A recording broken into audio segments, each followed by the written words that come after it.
ಅಘನಾಶಿನಿ ನದಿ ಜೋಡಣೆ ವಿರೋಧ ಹೋರಾಟದ ರೂಪುರೇಷೆಗಳನ್ನು ನಿರ್ಧರಿಸುವ ಹಿನ್ನೆಲೆಯಲ್ಲಿ ಸಿದ್ದಾಪುರ ತಾಲೂಕಿನ ಬಾಲಮಂದಿರದಲ್ಲಿ ಜನವರಿ 28ರ ಬೆಳಗ್ಗೆ 10 ಗಂಟೆಗೆ ಪ್ರಮುಖರ ಸಭೆಯನ್ನು ಕರೆಯಲಾಗಿದೆ ಎಂದು ಹೋರಾಟಗಾರರ ವೇದಿಕೆಯ ಸಂಚಾಲಕ ಮಹಾಬಲೇಶ್ವರ್ ನಾಯ್ಕ್ ಬೆಡ್ಕಣಿ ತಿಳಿಸಿದ್ದಾರೆ.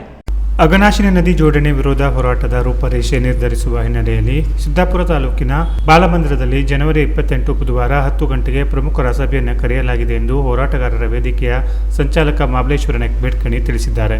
ಅಘನಾಶಿನಿ ವಿರೋಧಿ ಜಾಗೃತಿ ಪಾದಯಾತ್ರೆಯ ಕುರಿತು ಫೆಬ್ರವರಿ 1ರಿಂದ ತಾಲೂಕಿನಾದ್ಯಂತ 123 ಗ್ರಾಮಗಳಲ್ಲಿ ಜಾಗೃತಾ ಸಭೆ ಸಂಘಟಿಸಲು ಹಾಗೂ ಫೆಬ್ರವರಿ 2ರಂದು ಅನ್ನಲೇಬೈಲ ಗ್ರಾಮ ಪಂಚಾಯತ್ ವ್ಯಾಪ್ತಿಯ ಗೋಳಿಮಕ್ಕಿಯಲ್ಲಿ ಸಾರ್ವಜನಿಕ ಸಭೆ ಮತ್ತು ಸಭೆಯ ಸ್ಥಳದಿಂದ ಬಾಳೆಕೊಪ್ಪದ ಅಘನಾಶಿನಿ ನದಿಯ ನೀರು ಹರಿಯುವ ಸ್ಥಳವಾದ ಗೇಜಕಟ್ಟದವರೆಗೆ ಸಾತ್ಪೂರ್ತಿಕ ಹೋರಾಟದ ಕಾರ್ಯಕ್ರಮ ನಿರ್ಧರಿಸಲಾಗಿರುತ್ತದೆ.